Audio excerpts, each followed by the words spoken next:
The broadcast is now starting. All attendees are in listen-only mode. Good morning. So it looks like we do have one person attending. So before we get started, we just want to make sure that you can hear me. Okay, so if you can hear me, you can raise your hand. That lets me know that our audio is working. Awesome, thank you. All right, welcome and thank you for attending the Colorado Office of Audiology Licensures Stakeholder meeting via webinar today.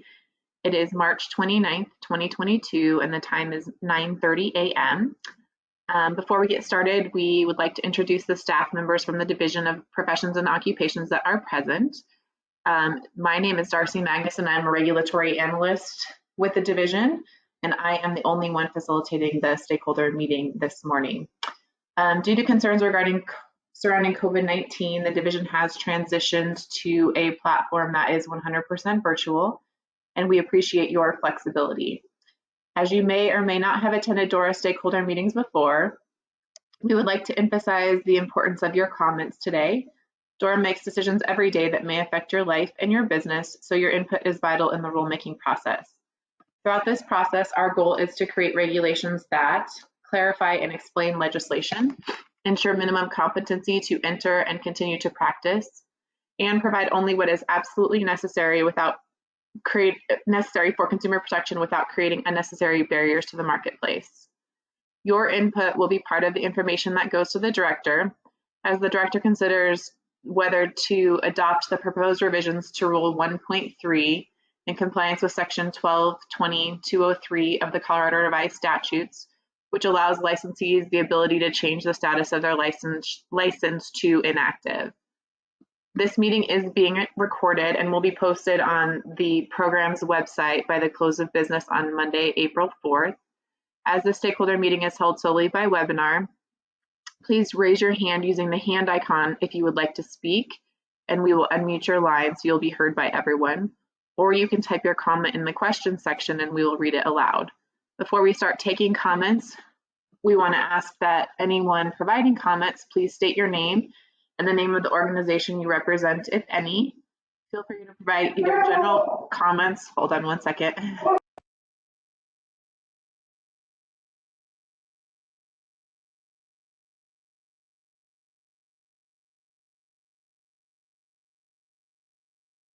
My apologies for the background noise.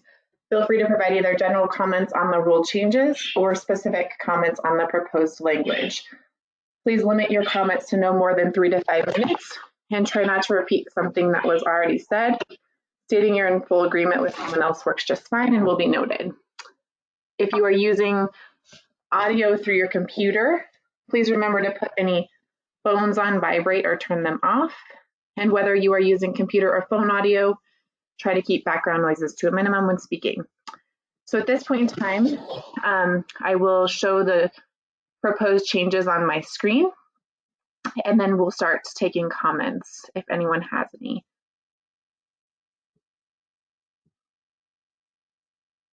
Okay, so hopefully you can see my screen now. So basically the proposed changes are to add into the rules of reactivation rules. If someone chooses to go inactive, how that person would reactivate a license. And you can see the proposed additions there.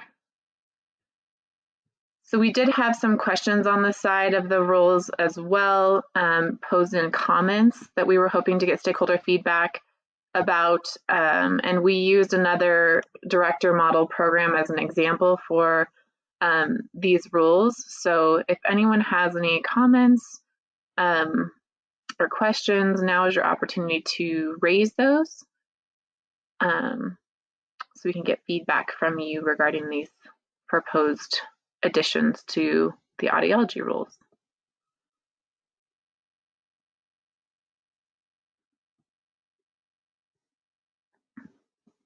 All right, George Sire, I have unmuted you. You're self-muted. There. Yeah. My name is George Sear. I'm a license holder in Colorado representing myself. This is my first time to one of these sessions. Thank you very much for facilitating this. My question was this proposed rule implemented or considered based on request from other license holders, or is this considered just an enhancement based on other professions that DORA oversees? Good question. So, and my apologies for mispronouncing your name. The reason for this is the statute allows all licensees to go inactive. So it's to align the rules with the statute and make sure that licensees know how to, once you choose to go inactive, how you can reactivate your license. Does that make sense? It absolutely does make sense. Thank you for the clarification point. One follow-up question. I think I read through it as you were scrolling through. When one elects to go inactive, if this is in fact approved and adopted, that would suspend your need for continuing education during the inactivity period. But then what happens when you go active again? Do you have to do any kind of continuing education work or further work to reactivate your license? That's a good question, and that's what is being decided here. So it talks about what you can do to reactivate. So application, proof in a manner prescribed by the director that the licenses, registrations, or certifications held in other states are in good standing, and attesting that you'll maintain malpractice and demonstrating compliance with the continuing education requirements pursuant to the statute. So the question is, should that be more specific? Is that confusing? We used, like I said, we use language from another, we call them director model programs. So we use language from occupational therapists. It's another healthcare program. But really that's up to stakeholders to provide feedback to us as to what works or makes sense for you and your profession. So if you have any thoughts on that, if it's not clear or you want more guidance, please let us know. The question, the issue is submitting proof in a manner prescribed by the director that the license, registrations, and certifications held in other states or jurisdictions are in good standing. And then what else do we have to do? Okay, malpractice, and so it says demonstrating compliance. I guess I'm confused because if you're inactive, and that would mean you really would have to continue your education so that you could prove that you were competent when you reactivated your license. Is that why I'm reading this properly? So it also depends on how long you're inactive. So I think that here I put into the comments, I don't know if this is helpful, if you can see them. So just as another example of what the mental health boards do. Okay. So you can see here, licensed inactive for more than 2 years. And then there's criteria. I'll pop it open so you can see it better. Criteria for what a licensee would have to prove competency to reactivate. And they give some options there. So I don't know if you can see those okay. Yes, so that would be another option to put some language like that into these rules.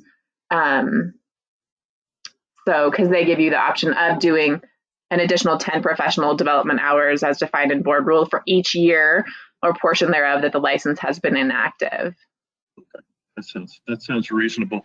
And the only other question I had pursuant to this endeavor is there going to be a time frame, a maximum time of inactivity before reactivation, or is that going to be open-ended? That again is up to, there's no decision has been made on that. What are your thoughts? Do you think that it should be limited?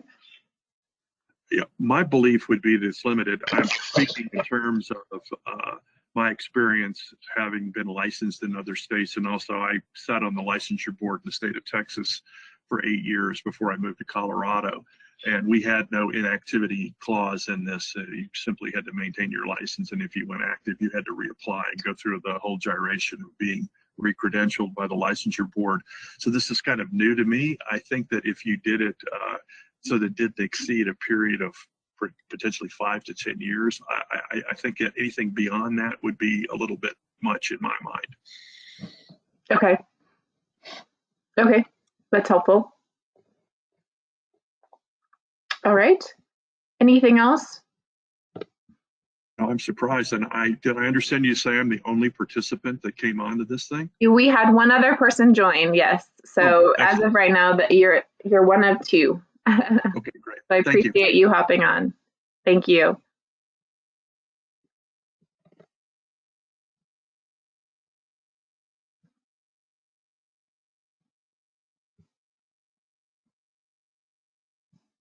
And hi, Susanna. It's nice to see you. Did you have anything that you wanted to add?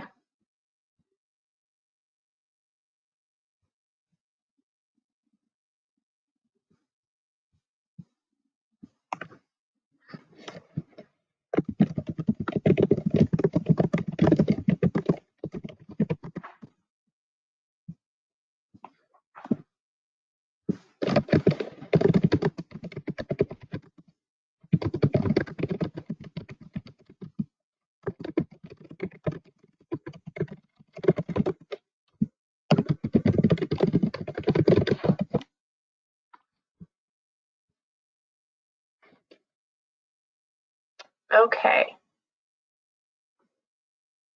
So I think I'll just pause for another minute or so in case Suzanne wants to say anything. And then if not, I'll go ahead and wrap up after that.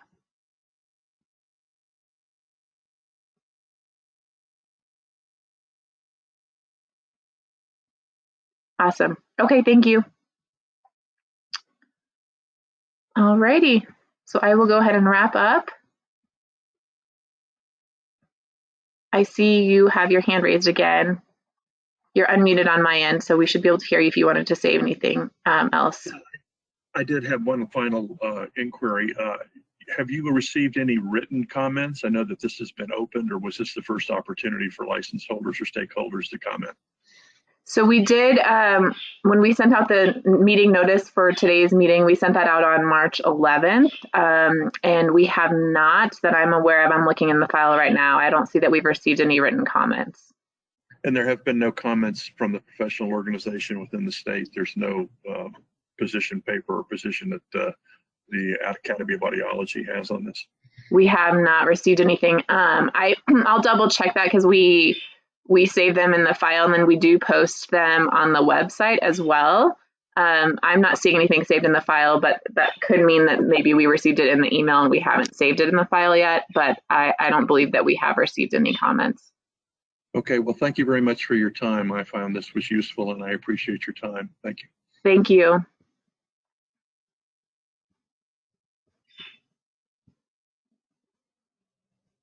Okay, let me go ahead and wrap up, let you know next steps. Suzanne, I see your hand is raised. You're unmuted on my end now.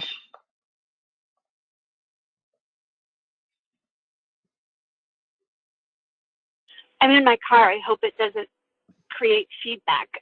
Thank you, doctor, for participating on this call. I represent the Colorado Academy of Audiology, and you got to our questions prior to me, so thank you. And aside from that, we have no outstanding issues. Thank you, Suzanne. Are you going to provide any written comments, or do you have any suggestions on different language in the rule? We did not note anything that we had trouble with, but I'm happy to put something together formally if you would like. Yeah, I mean, I guess really the biggest thing is how do we, like, what clarification would you need on reactivation? I know that that's kind of, like I said, it was open-ended, but we just want to make sure that we're including whatever comments that you might have into the director's consideration. So. Okay, great. I will put something together and get it over to you. What deadline do you have for written material? So the rulemaking hearing will be May 3rd, 2022. So, and ideally sooner rather than later, but that's the date of the rulemaking hearing. So there's still some time. I know you're busy right now. It's a bad time of year for you. It is that time of year, but I will make it a priority and get it over to you. And again, I want to thank the doctor. I couldn't get the pronunciation of the last name, but we are in agreement with his comments. Okay, great. Excellent. Well, thank you. Alrighty, so to wrap up, thank you for attending today's meeting. As mentioned, the rulemaking hearing will be on May 3rd, 2022, and at that hearing, stakeholders will have a final opportunity to provide comments and or testimony. All comments and program recommendations will be provided to the director for review before the director considers permanent adoption of the rules. That concludes the stakeholder meeting. Thank you again for your participation. And as a reminder, if you have any written comments that you'd like to submit, those can be submitted to the rulemaking inbox that I mentioned. It was listed on the notice for today's meeting, but it's Dora_DPO_rulemaking@state.co.us. So thank you again, and I'm going to go ahead and end the webinar now.